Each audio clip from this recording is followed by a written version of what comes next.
Sebenarnya tadi sore sudah ada pertanyaan. Pertanyaannya, apa tanggapan Ustadz tentang video viral Ustadz Adi Hidayat?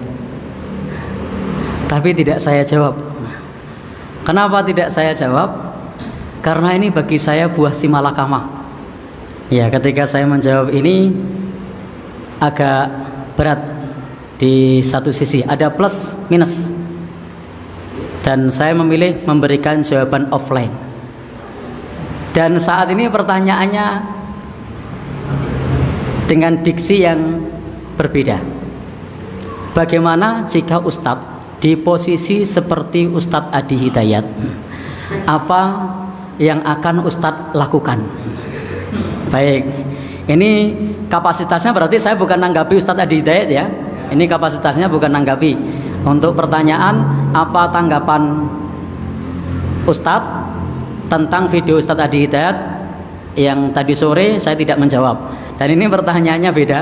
Pertanyaannya adalah, bagaimana jika Ustadz berada di posisi seperti Ustadz Adi Hidayat dalam video yang viral yang terkait dengan surat Maryam dan surat Yohanes. Baik, ini teman-teman semua yang berbahagia yang dirahmati oleh Allah Subhanahu wa taala. Tanpa mengurangi rasa hormat saya dengan Ustadz Adi Hidayat, beliau adalah salah seorang ulama karismatik, followernya banyak, dan beliau juga keilmuannya di negeri ini diakui. Beliau juga sesepuh kita, bahkan beliau adalah seorang guru, seorang ulama yang sangat dermawan.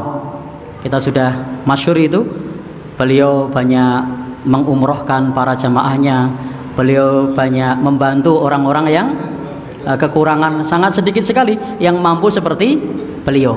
Sehingga apa yang saya sampaikan ini murni jawaban saya atas penanya yang menyampaikan, andai saya di posisi seperti Ustadz Adi Hidayat, apa yang akan saya lakukan. Jadi tanpa mengurangi rasa hormat saya kepada beliau.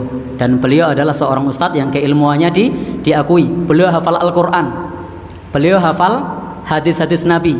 Tidak hanya sekedar hafal, beliau paham pojok kanan atas, pojok bawah, beliau sudah hafal itu.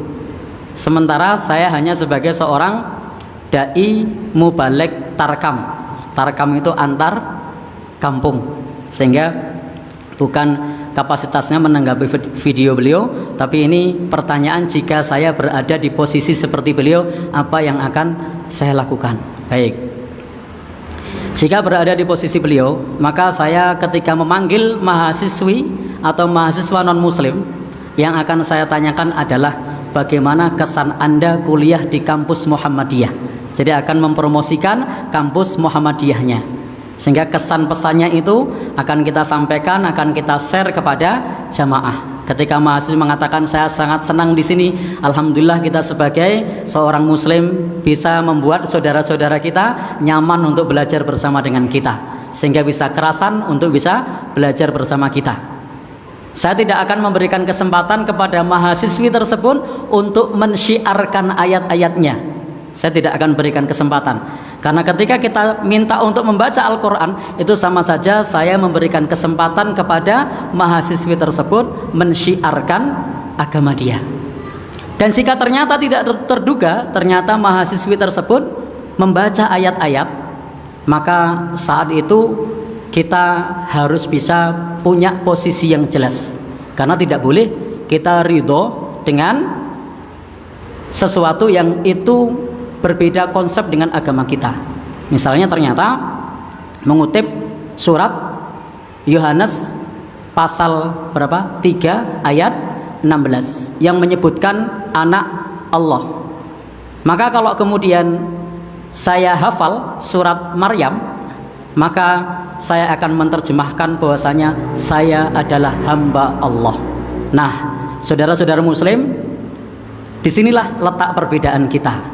Subhanallah, kalau di agama saudari kita ini posisinya sebagai anak Allah, tapi kalau di dalam agama kita posisinya adalah sebagai hamba Allah, dan itu adalah keyakinan kita. Dan kita punya konsep lakum dinukum waliyadin, bagimu agamamu, bagiku agamaku. Kenapa? Karena memang ini adalah konsep yang berbeda. Dan di sini di dalam terjemahannya adalah menjadikan aku sebagai seorang nabi, bukan sebagai penyebar risalah yang terbaik. Karena yang di dalam Al-Quran tersebut disebutkan bahwasanya wa ja'alani nabiyya, dan menjadikan aku sebagai seorang nabi. Selain disebutkan inni Abdullah, aku adalah hamba Allah, juga Allah firmankan bahwasanya wa ja'alani nabiyya, dan menjadikan aku sebagai seorang nabi. Jadi diterjemahkan saja menjadikan aku sebagai seorang nabi, tidak menerjemahkan sebagai seorang penyebar risalah yang terbaik. Karena kita meyakini bahwa asyraful anbiya wal mursalin, nabi yang paling mulia, rasul yang paling mulia adalah Rasulullah sallallahu alaihi wasallam.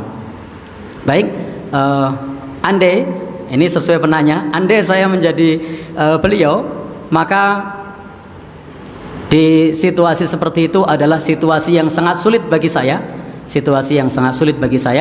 dan bukan satu angan-angan dan keinginan untuk dalam posisi seperti itu.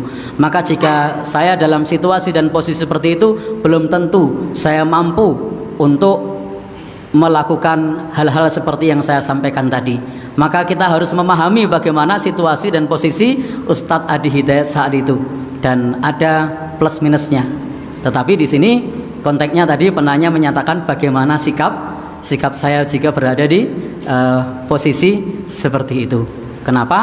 Ya, tidak menyampaikan, memberi kesempatan untuk membaca ayat-ayatnya, karena tidak ingin memberikan kesempatan kepada orang lain mempromosikan agamanya. Tetapi cukup kita promosikan kampus Muhammadiyah kepada siapapun, dan cukup kita sampaikan bahwa toleransi kita itu adalah bisa sekolah bersama, bisa kuliah bersama, dalam masalah kemanusiaan menjunjung tinggi-tinggi nilai-nilai kemanusiaan, menjunjung tinggi nilai keadilan. Bahkan Al-Quran mengatakan kepada kita, wala yajrimannakum syana'anu qaumin ala alla ta'dilu, janganlah kebencianmu kepada suatu kaum membuat kamu berlaku tidak adil. Al-Quran mengajarkan kepada kita jangan sampai kita berlaku tidak adil meskipun kepada yang kita tidak suka sekalipun. Jadi Al-Quran mengajarkan kepada kita agar kita menjunjung tinggi nilai-nilai keadilan. Al-Quran sudah mengajarkan kepada kita untuk lakum dinukum waliyadin. Toleransi kita tidak mencampuri umat beragama lain, tidak mengganggu umat beragama lain. Toleransi kita berusaha untuk bersama-sama dalam perkara-perkara yang terkait dengan perkara yang bukan akidah.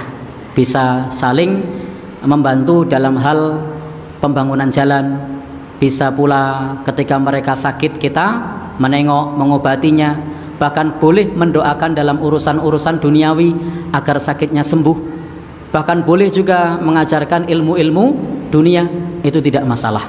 Tetapi dalam konteks akidah memang itu bukan sesuatu yang sama, bukan sesuatu yang mirip, karena di dalam akidah mereka bahwa Nabi Isa adalah dianggap sebagai anak Allah, sementara dalam agama kita Allah berfirman dengan tegas, qul huwallahu ahad Allahus samad lam yalid walam yulad walam yakul lahu kufuwan ahad.